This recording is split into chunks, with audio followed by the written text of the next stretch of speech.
네, 이호승 정책실장님, 예, 교질의에서 못다한 질의 이어가겠습니다. 지금 대학이 위기 상황이다. 대학 위기의 핵심은 대학 재정의 위기다.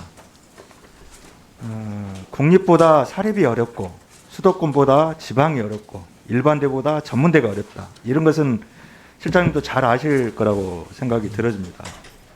특히 우리나라처럼 사립대학 비중이 86.5%라고 하는 이런 상황에서는 지방의 사립대학 위기가 저희들이 생각하는 것보다 훨씬 더 심각한 상황인 것 같습니다.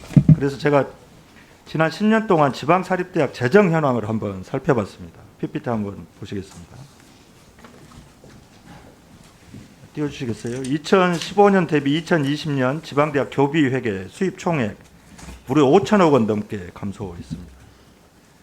수입 총액이 감소된 가장 큰 원인은 등록금 수입 감소입니다. 전체적으로 봤을 때 지방사립대 등록금 수입이 2010년 대비 2020년 감소율이 무려 마이너스 7.6%나 됩니다. 다음 넘겨주시겠어요? 근데 문제는 등록금 수입은 감소하고 있는데 마땅히 대체할 재원이 없다는 겁니다. 2020년 기준으로 보면 법인 전입급은 수입 총액 대비 5.5%에 불과하고 기부금 수입은 1.3%에 불과합니다. 평생 교육원이나 이런 데서 들어오는 수강료 수입도 1.3%에 그치고 있고요. 잘 아시는 것처럼 우리나라 대학은 등록금에 대한 의존율이 높습니다. 2020년 기준으로 보면 53.7%나 되는데요. 이거 역시 말해주는 것은 학생 수가 감소하는 사립대학, 특히 지방 사립대학 같은 경우에는 이 등록금 수입이 감소하면 이게 좀 더 심하게 이야기하면 망하는 학교 문을 닫는 그런 상황으로 몰리게 된다는 겁니다. 그래서 일부 사립대 같은 경우에는 이 대학 등록금 동결 방침 철회해달라 이런 요구까지 나오고 있는데 지금 코로나19로 어려운 이렇게 상황에서 학부모들이 인상된 등록금을 부담할 수 있는 그런 상황도 아닌 것 같습니다. 그럼 이걸 누가 책임져야 될 것인가 하는 문제가 될 텐데요. 이렇게 재정 위기가 오다 보면 문제는 대학 교육이 이 심각한 이게 무너질 수 있다고 하는 겁니다. 4차 산업혁명이다, 미래사회 대비다 이렇게 하면서 정작 이제 고등교육 질관리에 우리 정부가 너무 안이한 거 아니냐 이런 지적이 당연히 나올 수밖에 없는데요. 정말 이러다가는 옥석을 가리기도 전에 역량 있는 지방 사립대가 무너지게 생겼다는 그 하소연이 나오고 있습니다.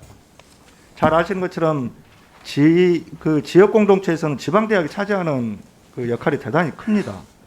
대학이 하나 문을 닫으면 지역 공동체가 정말 황폐화되는 이런 모습을 아마 남원에 있는 서남대 사례를 통해서 우리가 실제 목격을 하고 있는데요.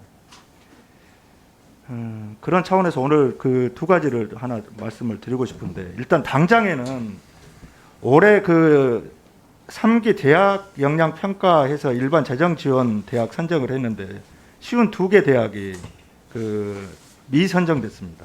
이 대학들을 어떻게 할 것이냐 하는 문제에 대해서 우리가 조금 지금의 위기 상황을 고려했을 때 전향적인 좀 더 적극적인 추가 지원 대책이 필요하다 이런 말씀을 좀 드리고 싶고요.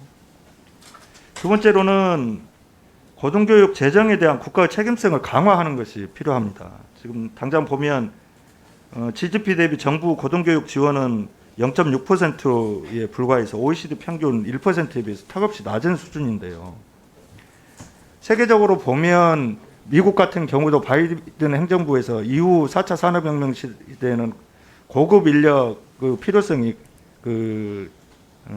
더욱더 중요해지고 있다 이런 이야기를 하면서 전문대학 우리로 따지면 전문대학이죠. 전문대학에 대한 그 파격적인 지원 대책들을 마련하고 있는데 그런 측면에서 우리도 한시적으로라도 이 대학균형 발전 특별회계법 이거 같은 것을 제정을 해서 지금 위기 상황에 내몰린 지방대학 같은 경우에는 좀 살려놓고 이후 우리 그 교육의 미래에 대비해야 되지 않겠느냐 이런 요구들이 있습니다. 이 두 가지 문제.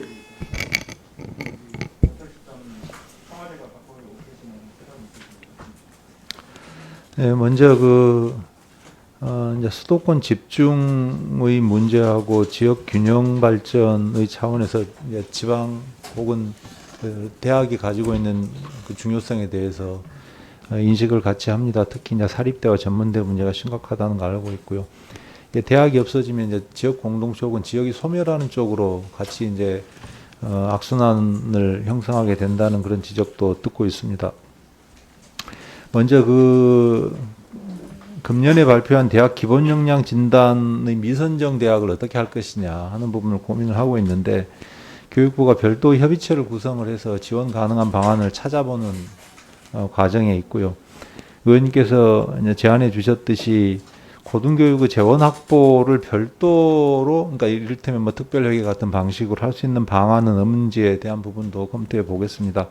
다만 지금 정부가 추진하고 있는 하나의 방안이 얼마 전에 이제 초광역 단위의 지역 발전 전략을 발표를 했지 않았습니까? 이제 그런 것과 연계해서 고등교육도 행정지자체하고 지역에 있는 대학하고 그 지역에 있는 산업이나 기업하고 연계해서 혁신 역량을 강화해 가는 지역 혁신 사업 같은 형태의 모델을 좀 더 확충해 보는 것은 어떤가 하는 생각이 있고요. 대학도 초강력 단위로 본다면은 어느 한 대학이 약한 부분은 버리고 강점을 가진 쪽에 역량을 집중해서 이 역량이 각각의 초강력 단위에서 서로 조화를 이루도록 하는 방안도 생각해 볼 수 있지 않겠나 하는 아이디어를 주시는 분들도 있습니다. 그리고 고등교육의 재정은 많이 약하고 부족하지만 또 상대적으로 보면 초중등 쪽은 좀 여유가 있는 편이기 때문에 지역에 있어서 행정자치단체를 중심으로 초중등 교육 예산하고 고등교육 예산을 조금 더 통합적으로 운영하는 방법을 또 찾아볼 필요도 있겠다는 생각은 해봅니다. 그래서 지금 주신 여러 가지 제안 사항들을 잘 숙고해서 검토해 나가도록 그렇게 하겠습니다. 네, 수고하셨습니다. 다음은 존경하는 유상범 의원님 질의해 주시기 바랍니다.